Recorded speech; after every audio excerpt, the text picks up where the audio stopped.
he is 100% worth it. He takes it to another level. Oh my God, I just fell in love with it. Thanks so much, Jay. Blew my mind. And it worked. I wanted to buy my thing. Jay is, I would say, the Yoda of sales calls, man. Just talking to Jay, he was so good at just taking what it is, seeing the opportunity and the value and the real reason we are making it. Talk to Jay, because he got it. He can definitely help you out. Talk to Jay. You're going to get a lot. You're going to gain a lot. I would absolutely recommend him for any position that you have. Jay's definitely the guy. Give him the chance, give him the opportunity. You won't regret it. He's good at what he does, so I highly recommend him, and I would book him before he is fully booked out.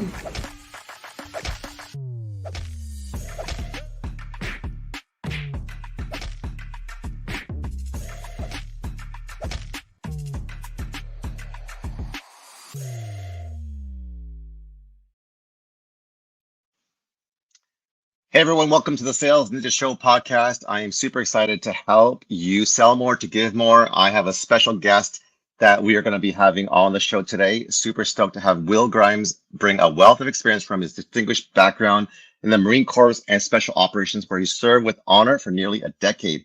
He earned a prestigious Guardian Angel Award for his life-saving efforts in law enforcement. Transitioning from service, Will rapidly scaled multiple seven-figure companies within the past 6 years.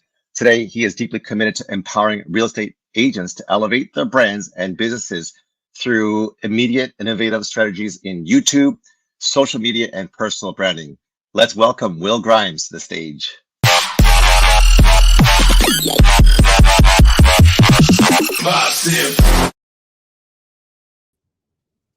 Hey, Will, welcome to the Sales Ninja Show podcast. How you doing, brother? Jay, what's up, dude? Hey, I like that plaque you got behind you. What is that? This is the Clients and Community $1 Million Facebook Group Award. Dude, I love that. I love that. Yeah, congrats. So it's kind of like the, thank you. It's kind of like the equivalent of the 2 Comma Club, but for Facebook groups. Yeah, we have that for, I don't know if I can show you. We have that for YouTube. Like what is that? On YouTube, it's got like 7 or 8 on there. Kind of cool. I don't know why it's on the floor. It probably looks disrespectful. I like the floor art, lay things around concept. I don't know. We'll call it abstract art. You know, I have the same challenge because this award was beside my trash can, and I don't mean to say that it's trash. It's just because that's where I put it, and the people didn't believe me that I was helping grow and scale companies to multi 7 figures, and I had to show them the award. And this is I don't know if you know Akbar Sheikh, but this is the 6-figure award where my business went to 100K in 100 days. Wow. With Akbar Sheikh. It's interesting, man, because I'm in real estate, and I think it's probably consistent across all boards of entrepreneurship. It's definitely in real estate. Everyone's very proud and very interested in personal production, right? Which is awesome. But what's interesting is if you're just focused on personal production and that's the accolade, that might be what attracts everybody. When in reality, like if you're just focused on that, you have no time or intention of helping anybody else with theirs. But that's what everybody tends to look at, right? So it's interesting when you get those business awards and what that looks like. And we're starting to climb the ranks in that a little bit as well. Amazing. And I know you were hanging out with Ryan Pineda, and you said did you actually go golfing with him? I know you don't golf, but. Dude, I did 18 holes with that guy. I was par on one of those holes. I don't know if you guys know baseball very much. Ryan played pro baseball.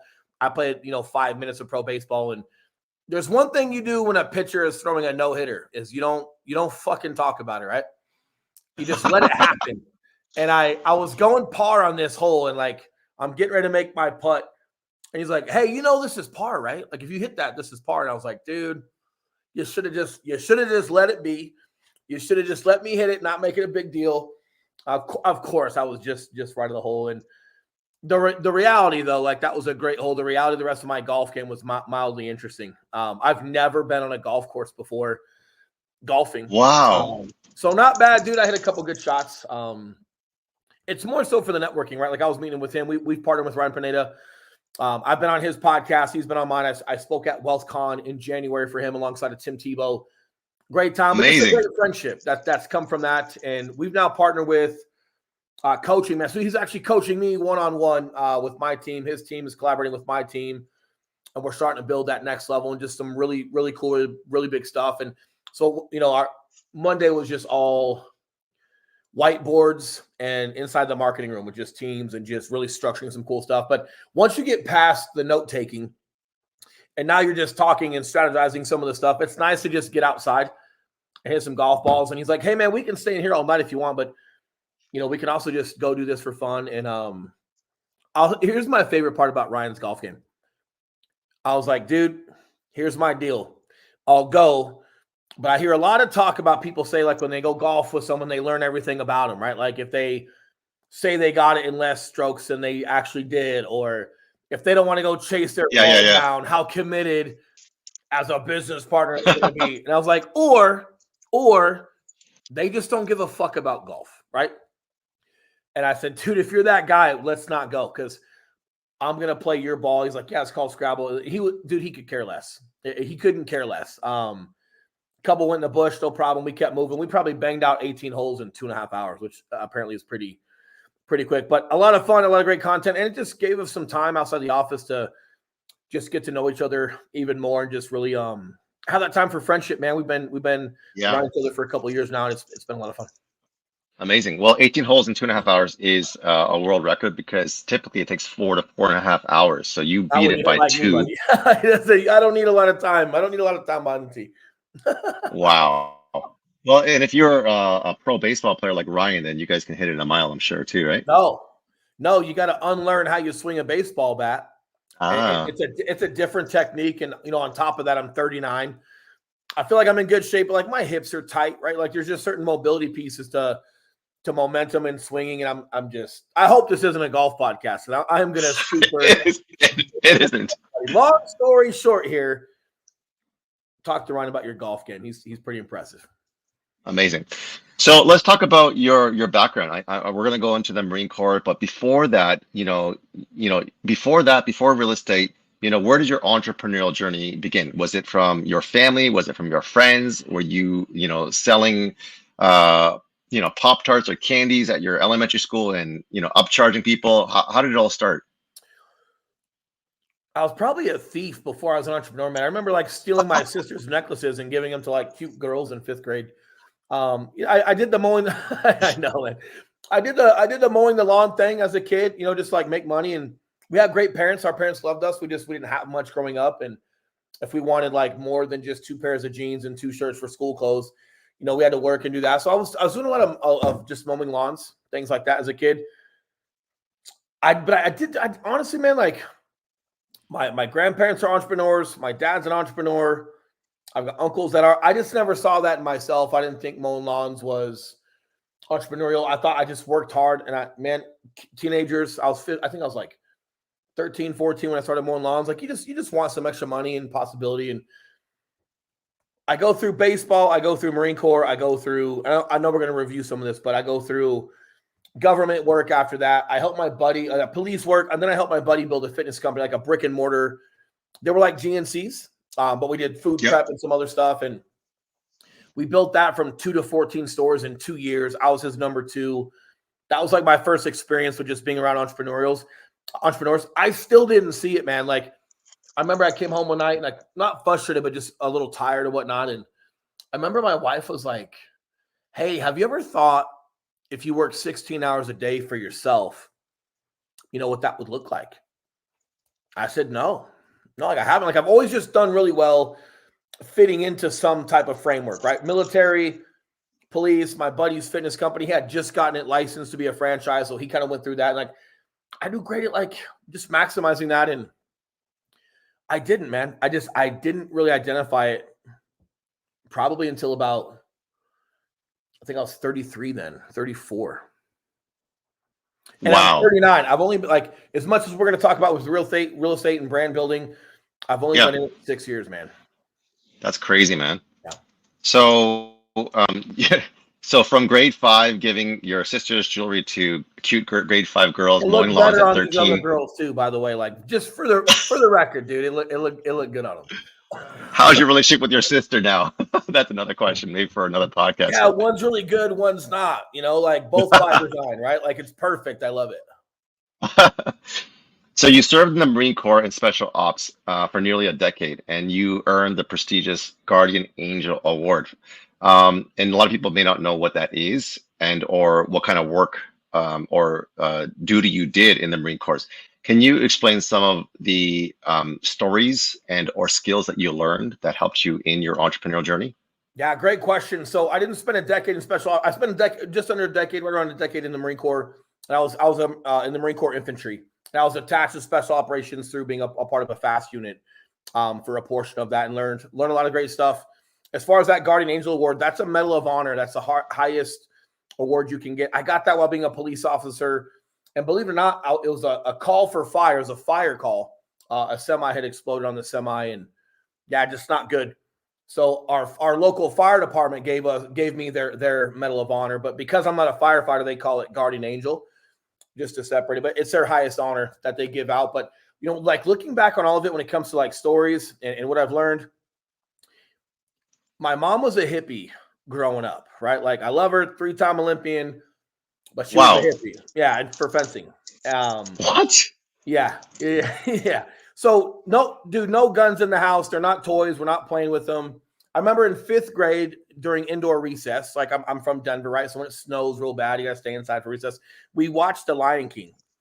I go home, I tell my mom. The next day she shows up to complain at my 5th grade teacher because The Lion King was premeditated murder, right? The brother was killing like Simba's dad, right? Like, yeah, man. Like, yeah. This is right when girls are starting to think you're cute, or like so embarrassing, bro. So like, but that's my mom. And hey, man, I love her. She was my biggest fan. She passed away 2 years ago. Oh no. She is why I'm me. But long story short, man, when I go to boot camp, I leave some baseball and I go to boot camp, and I had never shot a rifle until boot camp, and I really didn't know how to swim.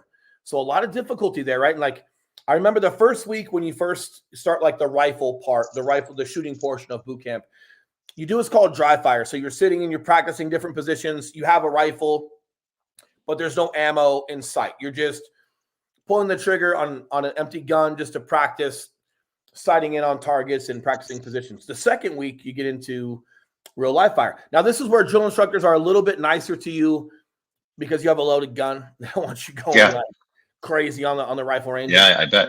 I'm sitting on this ammo can, and I'm probably visibly nervous. And drill instructor Sergeant Graham comes up to me. He's like, Grimes, what the fuck's wrong with you? And you have to talk in third person in boot camp. You have to just recruit whatever. It's so stupid. Like I'm like, this recruit is like, hey, like I couldn't even say what I wanted to say because I'm too busy trying to think about third person. I'm nervous. He's like, hey, he kneels down. He's like, just talk to me, dude. What's up? And I was like, sir, I've never shot a rifle before. Like I've never even shot a gun before. And he's like, what's the problem? And I was like, well, a lot of these guys that were like in my platoon and in the battalion, they talk in the squad bay at night sometimes about like growing up hunting with their dads and shooting with their dads and all the things, I guess sometimes you think little boys or young men want to do with their dads. And that's just not the home I grew up in. I'm just like, I just felt so far behind, and he kneels down. He's like, Grimes, but you have no bad habits. Do what I say, when I say, how I say, to the best of your ability. You're going to crush. I fucking love guys like you. And he just walks off, and it was like instant paradigm shift of like, I don't have to unlearn anything I've established in regards to what I think or how I think you're supposed to shoot. Cause this is all precision shooting, right? Like you're shooting that distance in the Marine Corps. This isn't just backyard shooting Coke cans with your dad. And I was like, I won't even know how to do it wrong. I won't even know how to do it the wrong way. And it was so important, man, because if you can apply effort and really like want to be a part of something, and then the circle you're a part of, right? We always talk about that. The 5 people you're around, is I'll tell you who you are when you show me your friends. Cool, I got it. But it's also true in business, and it doesn't mean money. It doesn't mean anything. It means like if you're going to learn a new skill, whether you're a veteran in your industry and you're learning something new, like I'm in real estate, I'm teaching a lot of realtors YouTube now. So whether they've been in 20 years or not, they're learning a different way to do real estate now to build their brand. Or maybe you are new to real estate. Doesn't matter. The point is, if you're new to something, the people you're putting yourself around that are going to be influencing you on how to do it matters, right? Like what better place to go to learn how to shoot a rifle at that basic level than the Marine Corps, man. The best gunfighters in the world. And dude, it was such a good lesson. I know it's probably not the romantic one everybody wants to hear, something blowing up or something crazy. It's just not my story. I think that's more empowering, though, as far as like and relatable to people that we're around now as entrepreneurs. That's incredible. And I think, with the I don't know who the gentleman was, but the one that you were reporting to was giving you that encouragement. And it wasn't like he was like, lifting you up or, over exaggerating. He was just saying, you got these, you don't have any bad habits, Grimes. You're going to crush. And literally, it was so matter of fact, dude. It was so just like, yeah. It was just him speaking about his preference on, like, I actually prefer to work with you because you have no idea what you're doing. So the only idea you have is what I'm going to give you. And so long story short, man, I was high shooter out of my platoon. I was high shooter out of the whole battalion. And I've been pretty good at it ever since. Right. Wow. Yeah. Yep. So how does that translate in, real estate and coaching? Because do you have a similar approach to where I'm going to just tell you the facts as it is. I'm not sure if your approach is like, tough love, or you're kind of like the one that kind of helps, encourage with kindness. What is the approach that you have? Did that gentleman affect you in the way that you coach and consult other people? Yeah. Are we allowed to cuss on this podcast? Sure can, if you want. Because that same guy also fucked my ass in boot camp. Oh, no way. Times, right? So it's not like he was just, hey, was that his style? No, it was a moment. Right. So if you're a great leader, man, great leaders can be who they need to be, when they need to be it, right when they need to be it, beyond rapport, regardless of circumstance. Right? Like, what does your equanimity look like as a leader? Right? Like, for those that don't know what equanimity is, like, hey, look it up. It's a great word. It's also a great word for a leader. But, other words you can use is poise, right? What does your poise look like? And just how many tools do you have as a leader? And you can lead different ways for different people. Most people understand that. Some people need a kick in the ass. Some people need a shoulder to cry on. And I agree with it to an extent. I think it's more dynamic than that. I think even down to the individual. Sometimes I need a kick in the ass. Sometimes I need a shoulder to cry on. Sometimes I need a tactic. Sometimes I just need someone to hear me. Sometimes I just need someone to relate to me. I don't think it's, oh, hey, Jay, he's the kind of guy that needs a kick in the ass. So then every time you're leading Jay, you're kicking him in the ass. I don't think so. I don't think leadership's one-dimensional. I don't think people are one-dimensional. Yeah. Wow. I think that was super powerful. As far as like I don't have that kind of. Yeah. So in regards to the leading, man, it's just I really try to be effective, right? Of like, when I'm leading, we've got a couple hundred agents that work for us, and when I'm leading agents, it's just really trying to be effective. Like, what is someone telling me?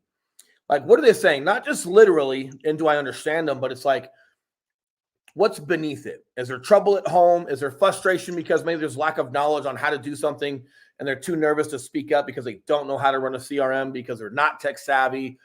What's really behind it? And then, based off of where they're at, just asking better questions to get more response from them, to really identify where they're at. And I think you tackled on a very important subject matter, which is leadership and effective leadership. There's so many people who are in leadership positions that are not effective leaders, nor are they good and or healthy leaders.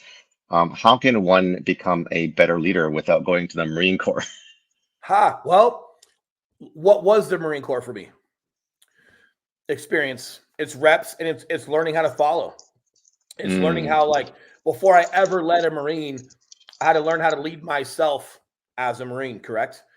So if you can dive that down into like practitionership, I had to be a great practitioner as a Marine infantryman before they would ever let me be in charge of other Marine infantrymen. So if you're in real estate, entrepreneurship, like whatever your specialty is, podcasting or whatever it is, like you've got to be a great practitioner at what you do before you can start leading. And then when it comes to like the leadership, you've just got to understand and do your research on what makes a great leader. I feel like you have to, in addition to being a practitioner, you've got to develop your soft skills. Soft skills are hard, right? Not to have some like romantic phrase, but soft skills are hard, right? Asking better questions, listening, pause, poise, like those things matter because look, man, if I have to, even the Marine Corps, it was the same. Like we didn't run around just yelling at each other.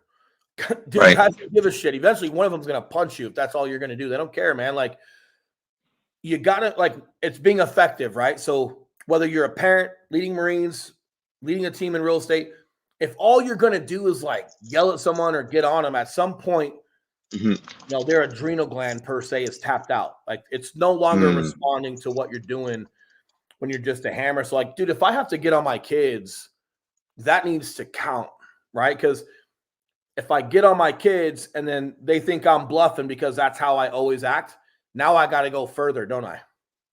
So now I got to start physically getting after them, don't I? And then where does that stop, right? Like where does that stop before you know it? Like you might just start trickling into just some type of abuse.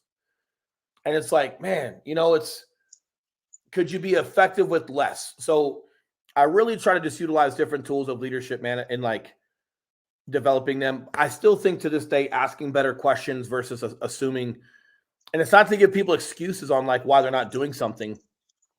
I feel like you just got to make sure they're heard. You know what I mean? Like if you look at who's that gentleman that's like the lead FBI hostage negotiator? I don't know his name, but like, you know, he wrote a book, Don't Split the Difference. But a great point he makes is like when he's negotiating, he's like, out of all the times that they've been successful, the person that took hostages just wanted to be heard. They weren't trying to be convinced that what they did was noble or right. They knew they were in trouble. They know they're going to jail, dude. It's not about you trying to explain to them that it's wrong. It's whatever's going on in their life, they want to be heard. So think about that from like an employee standpoint. Like you think you got to tell someone they're wrong, like they don't know they messed up.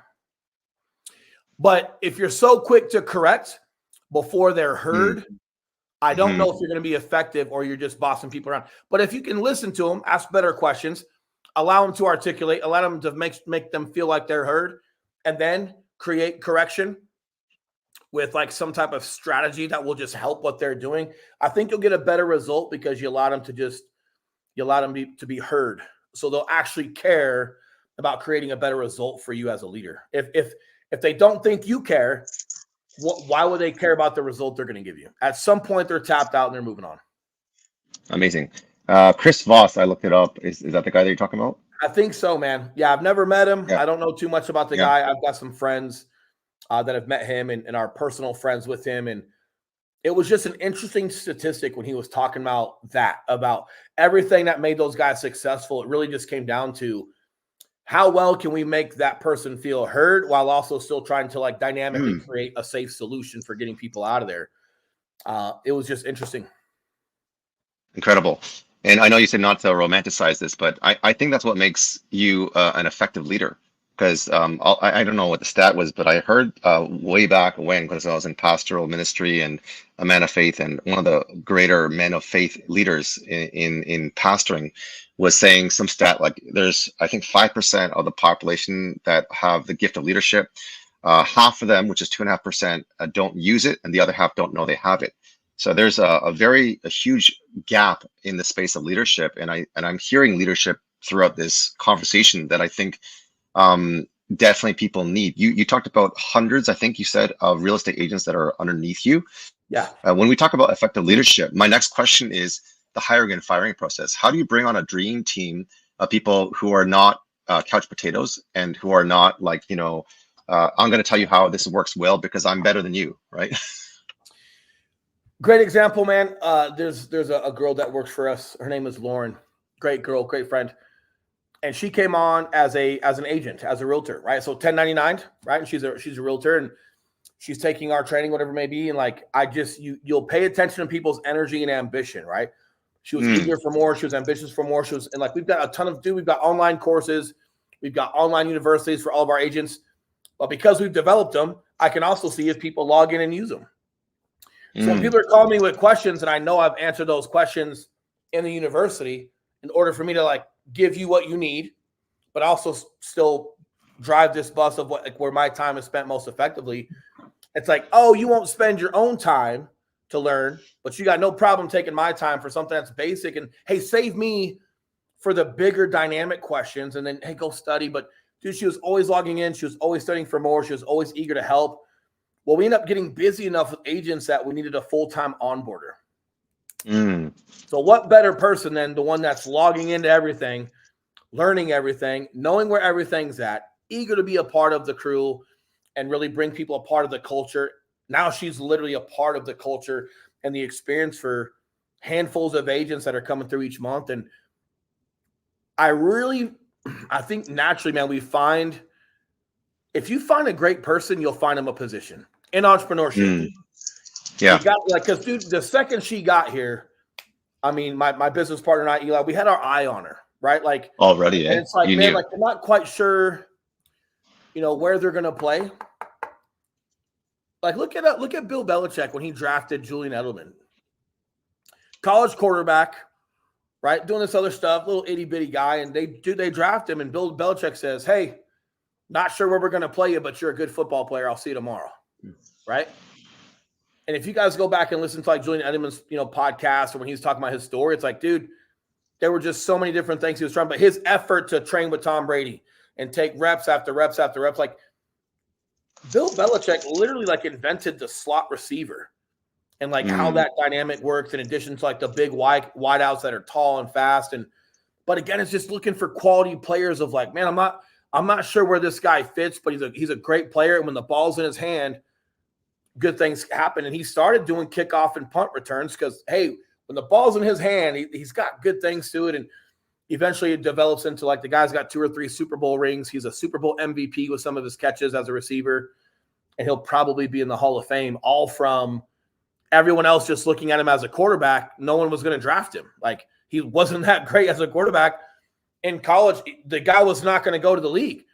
And then Bill's just like looking at it a different way. Bill's looking at the way the guy runs and moves. And he's like, yeah, not quarterback, but man, he's a good player. I'm looking at agents the same way, man. Like, hey, they're a good player. And we do have like a corporate side of like onboarding and training and courses, and in addition to just agents out there doing production, right?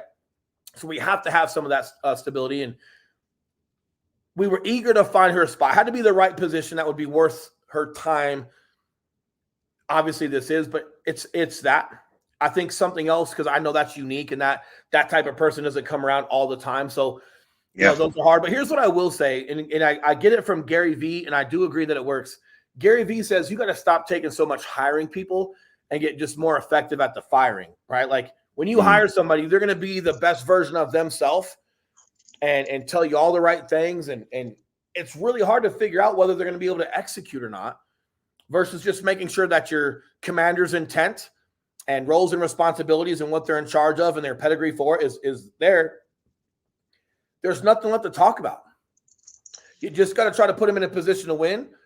And you've got to figure out whether they're successful at that position. You got to make sure your training and your supervision is adequate as a leader to set them up for that win. And then if they're not good at it, but they're good, maybe find them a different role of responsibility. Or, hey, maybe they're just not the person and you don't need to hang on to people for a year before you let them go. But a lot of it just comes down to, man, like if I can look back at all the agents we have and the handfuls of like employee staff that we have, no one showed up not a rock star and then just turned into a rock star. Right. Like what I mean by that is anyone that's shown up, that's a go-getter, that's in it to win, for the most part, like they just tend to be the ones that do better. What they need though is like direction and technique and knowledge. Like you still have to craft them and mold them. But there's never been someone that just came around that just was just mildly interesting or under whatever, and then just overnight they just turn into this thing. Like, no, people kind of pretty much are who they are when they get here. But the ones that have the energy, like the reason why they're so much more valuable is because they are curious, they are willing to learn. Like, look at me as a shooter, man. Like the amount of dude, baseball didn't teach me hard work. I'm left-handed. I threw the ball 91 out of high school. Okay. Like, wow. So I practice hard at practice. Outside of practice, man, I wasn't doing some Kobe Bryant stuff outside of practice. I didn't learn that yet, right? The Marine Corps is where I really learned just how like not only how hard you can work, but how intentional the hard work can get, right? And it's just, if you have someone that's ambitious, that has that, and they're willing to put in the work, those are the ones that excel, but they don't surprise you that they're excelling. Very well said. We have a question from the audience that I want to highlight. Shout out to Mark. Sweet. who is running my LinkedIn strategy. So he says, so do you say you need to get them motivated to move to the next level and have the desire? So do you say you need to get them motivated to move? You know, I don't know, like motivated.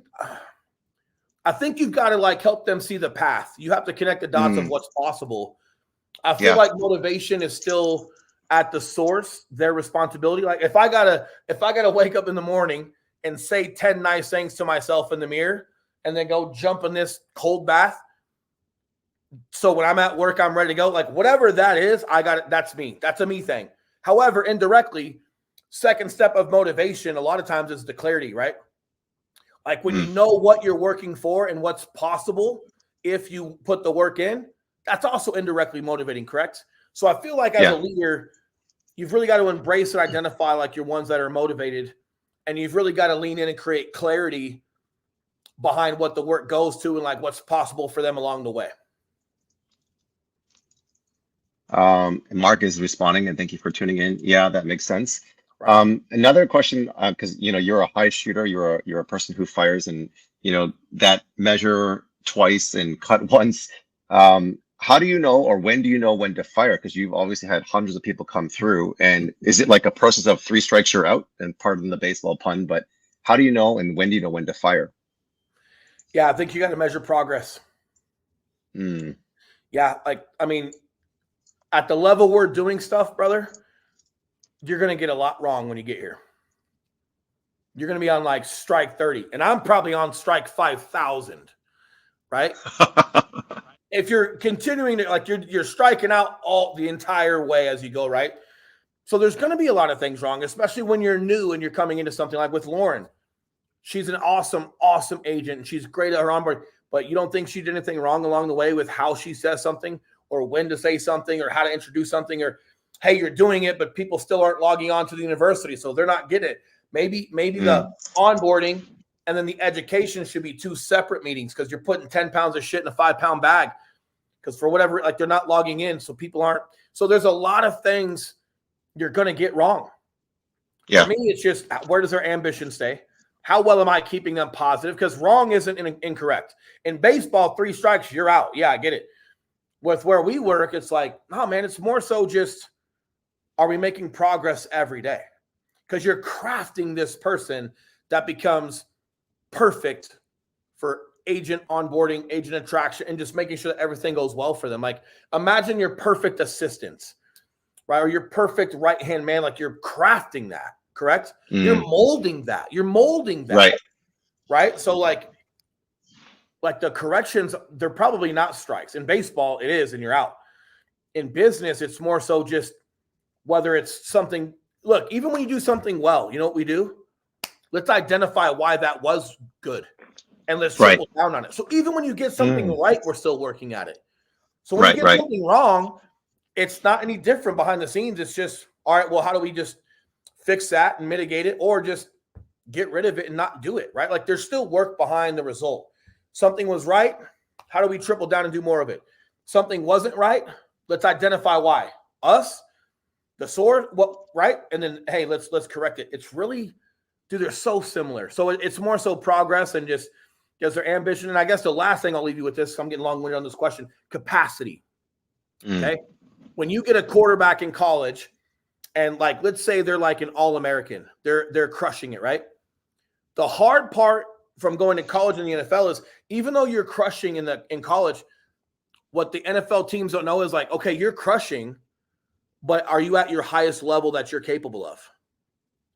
Or are you still capable of more when you get to the NFL? So if you're at a 10 out of 10 in college, but that happens to be above the other players, you're going to crush. But then you get to the NFL and you don't have enough capacity to learn and understand more, and the game gets too fast, and all of a sudden you're not that great. Versus like a Tom Brady, maybe not the most physically talented, but talented enough to be in the NFL. But mentally, his capacity was, he's in third gear coming out of college, man. That guy still had 6 more gears to go, right? So you also have to just, when you're addressing like corrections or failures or whatever it may be, you want to see progress. But at some point, progress might become limited because of their ability and their capability to do more. Like, I'm only going to get so good at math, bro. Okay. Algebra, maybe. Okay. And then if you put any more effort into me to going higher in math, as a leader, you should stop making me a math person and you should put me somewhere else. Because my capacity, we've reached. So you've got to identify as you're measuring that progress, like, cool, and progress is good. Wrongs are okay. We're making progress. Do they still have more capacity to increase? And like a girl like Lauren, we're going to build an entire team around her because of her capacity. I love that. And that's, again, highlighting that ability of the gift of leadership that you are displaying and demonstrating is a gift that is kind of a lost gift, or people have not been able to leverage. When you talked about, you have this track record in 6 years of rapidly scaling 7-figure companies. What are some of the strategies and insights? Because, that's not an overnight success. That's not something that people can do right away. You've had to create, strategies and insights and mindset and capacities and leadership skills. What are some of the key strategies that you implemented to scale multiple 7-figure companies in a very short time? Yeah, and it is a short time, 6 years, right? I'll be 7 years in real estate come January 5th. But it's not, right? Because it's like when you look at baseball and the Marine Corps and skill sets and leadership and things that were developed, it's like I took 20 years of shit and I applied it to 6 years within real estate. The number one thing that I remembered as I was coming in is I made real estate fit me, not the other way around. If I'm going to come into real estate and get my license and go do some open houses and just do some mailers, get in line, wait a decade, maybe you'll be okay. Like, Jay, look at me, buddy. I look like you owe me money, bro. I don't look like a realtor, man. It's like, hey, like what is that? Not like, I remembered every skill set that I brought to the table when becoming a realtor. And when I decided to step into that, I wasn't identifying the title of like, oh, I'm just going to be some soccer mom doing open houses. I didn't see it that way. I had no ego. It was a buddy of mine that was in real estate that absolutely crushes. He runs Fitness on the Rocks, which is a huge fitness expo here in Colorado. And he had gotten into it and he felt like I would do great at it. And so did my wife. And the bottom line was, when they first said that to me, I was identifying what skill sets I had that would be valuable to people when going through the most expensive sell and buy of their life. Right. And it was just knowledge on contracts, learning how to think 10 steps ahead, and preparing them prior to the process to minimize their emotions during the process. In addition to that, we built a fitness company, dude. I was number 2 in that company. You know what we did well? Video. We fucking crushed events and video and building culture and awareness around what we were doing. So when I got to real estate, you think I waited 5 minutes for video? No. I understood people needing to know, like, and trust you. So I took a skill set that I had applied, that I had learned, that we had done so well with in business, and I directly started to apply that to real estate. So it was making real estate fit me, not the other way around, and then identifying tactics, platforms, and skill sets that I had learned along the way that would directly correlate to building a brand and building a business. And this is what everybody has to understand. I'm a realtor. I'm a broker, right? Cool. But I'm not. I'm a businessman, correct? And I'm a marketer who happens to have an emphasis in real estate. I'm not a realtor until I have a buyer submitting an offer on a home, or a seller and we're getting an offer from a buyer, correct? Once I'm either submitting an offer or receiving an offer, then I'll be a realtor, okay? I'll put my realtor hat on, and I'm one of the best at negotiating and understanding contracts and making sure that I put my clients in a position to win and in making sure that they're protected, okay? Until a contract comes in on a property we're submitting on, or a property that I have a listing on and we're getting offering, prior to that point, brother, I'm a business owner and I'm a marketer. Right? Like, until I need to execute said contract, I'm not a realtor. Yeah. Okay. Well, it's about how do I educate the masses on selling and buying, and how do I educate realtors on being more professional and better at their craft. I'm marketing myself as a practitioner to sellers and buyers, and I'm marketing myself as a leader to other agents that could join our network to then be a part of what we do to get our leadership and our training. It's all marketing. The way I choose to do it is education based, right? To sellers and buyers and to agents that then grow our communities. But until I get a contract, man, I'm just not a realtor. Wow, I've never heard teaching in that way because in Toronto, Canada, where I am, I think the average homes that are sold by realtors is 90,000, and there's 90,000 realtors, which means on average they're selling one home per year. And if I have a friend who's selling at least 50 of those per year, so he's outperforming people by 50 times. Here's our team right now. Let's see here. I speak tomorrow at an event, and we pulled this up to put it into our presentation. So year to date so far, how are we? 6 months in, 7 months in? We're 7.5 or 8.5. Sorry, almost 8. 8.5. Sorry. Are you sure? August 20th. Yeah, you're the math guy. That's not an Asian joke, by the way. I just suck at math. Let's see here. Almost no, it's 7.5, 8, almost 8 months. Yeah. So year to date, we're at 538 homes sold, 390 are buyers, 153 sellers. We're at 7.1 in GCI. That's total commissions.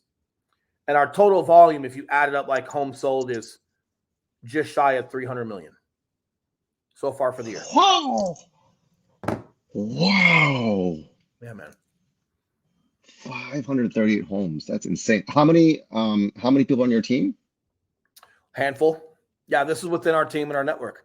But that's the whole thing, right? Is like what people should care about when I share that is it's not just Will that's doing that production. Yeah. We're completely dedicated to training and educating and helping agents build their brand and their business. And the way that we structure our team, brother, these agents that are part of this, they're not the Will home team.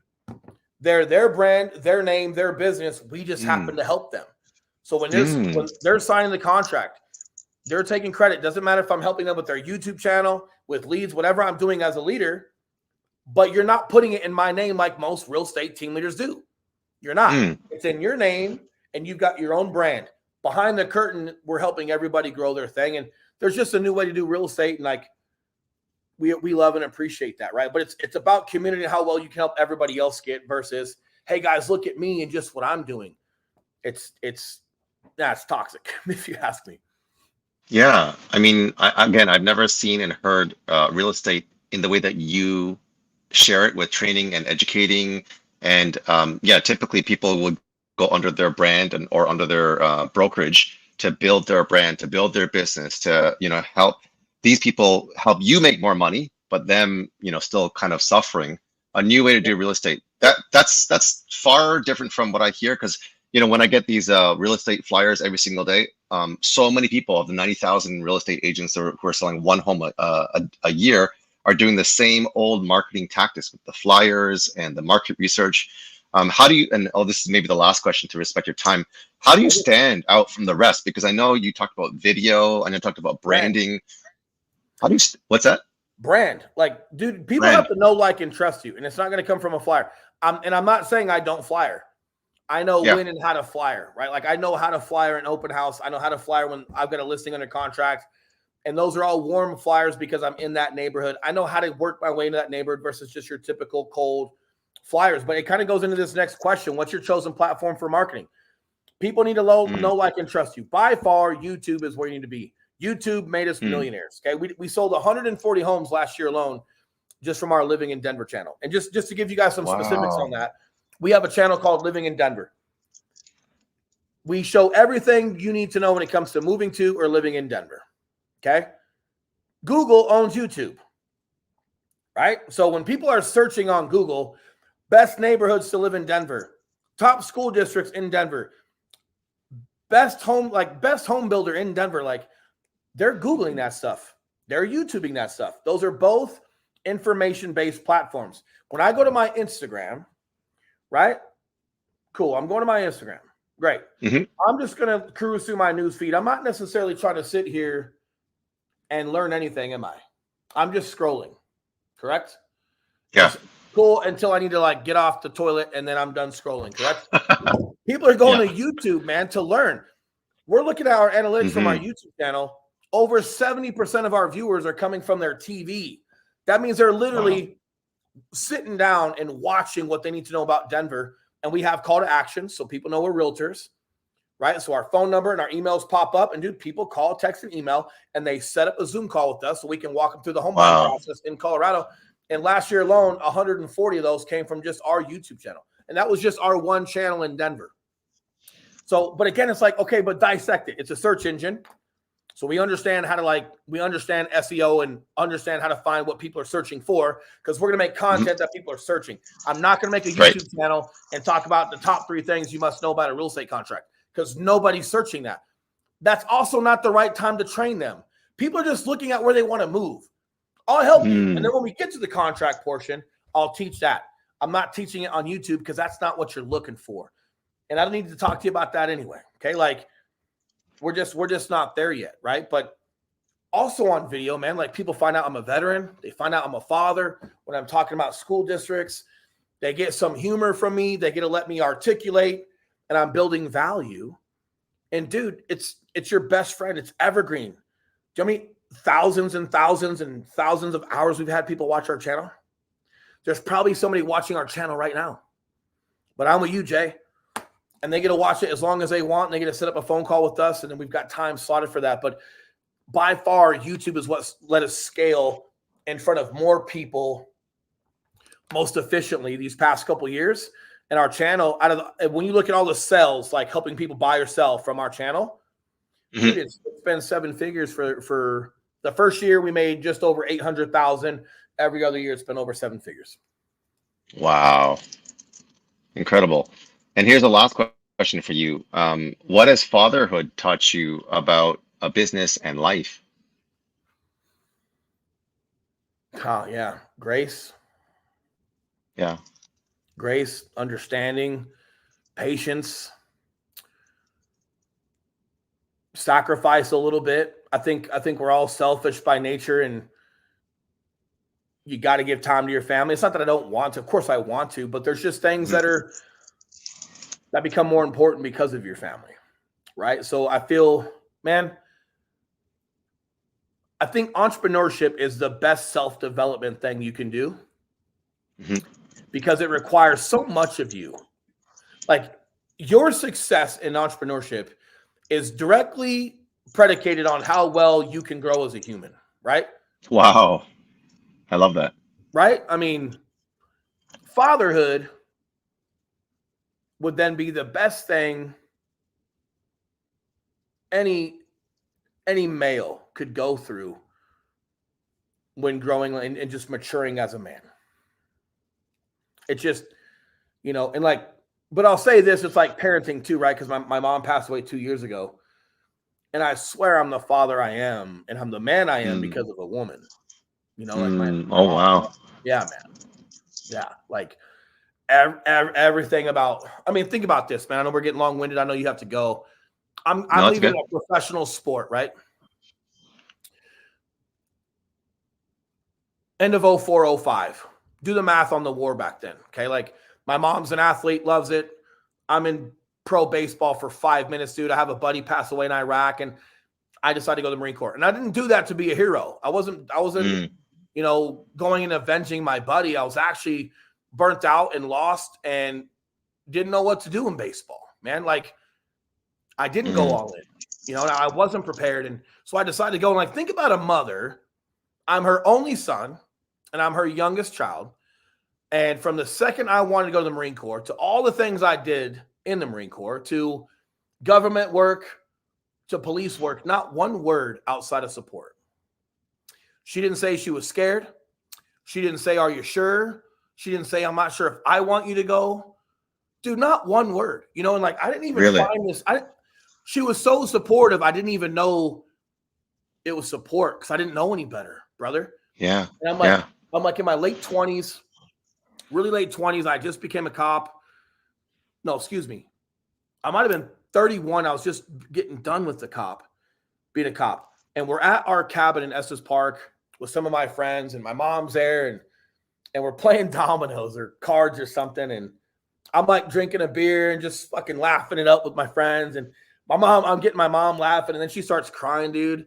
And I was like, why are you crying? And she's like, oh, you're drinking a beer. You're like this man now, And I'm like, that's okay. And but she's kept kind of crying a little bit. And I'm like, but just like, what's the deal? And she's like, I feel like I got my will, like I got will back. And she's like, honey, it's not that you weren't you when you were a Marine and doing these other things. I know you were great at it, but before that, you'd send me like more funny and lighthearted, and you were an athlete. And she's like, like you left, and then by the time I get you back, because you decided to come home.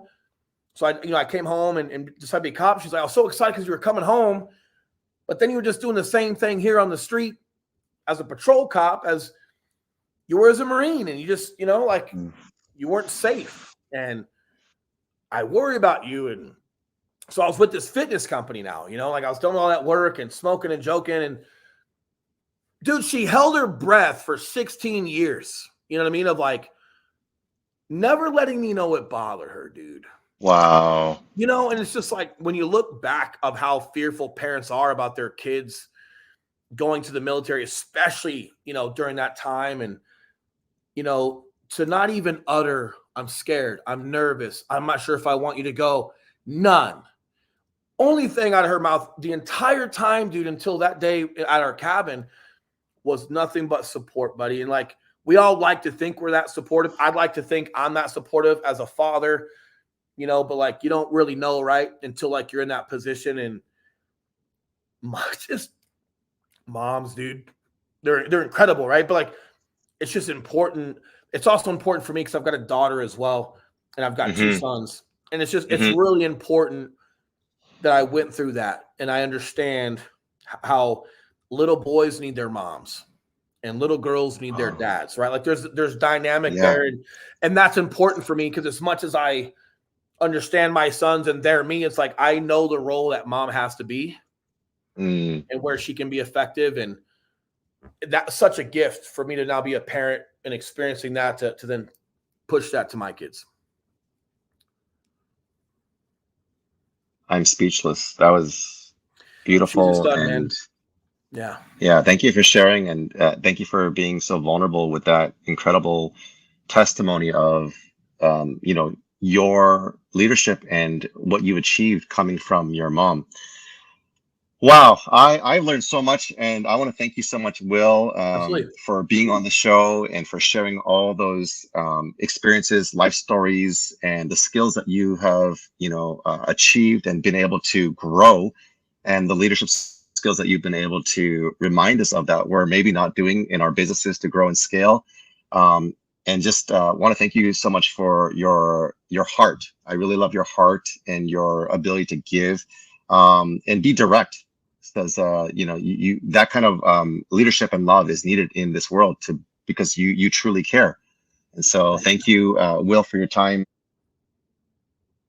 into the Sales Ninja Show podcast. If you are looking to connect, there's a couple of free gifts that Will Grimes has so graciously given to us at willgrimes.com, at legitagents.com. If anyone wants to connect with you, we have your social links as well that we're going to put in the comments. And again, thank you so much, Will, for your time today, brother. Yeah. Hey, and anyone that wants to reach out, throw me a message on Instagram, Will_Grimes. I literally respond. Give me a little bit, give me a day. And if you follow me first, it won't go into my filters. But hey, throw me a DM. I literally respond to everybody. So if you guys have questions or anything I can do to help, let me know. Amazing. So thank you guys for tuning in. Thank you, Mark. Thank you, Roy. Thank you for Jay, who is tuning in and asking amazing questions.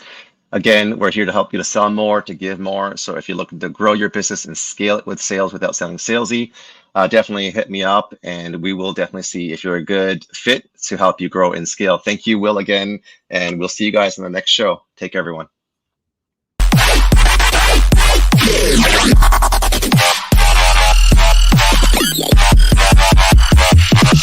Massive.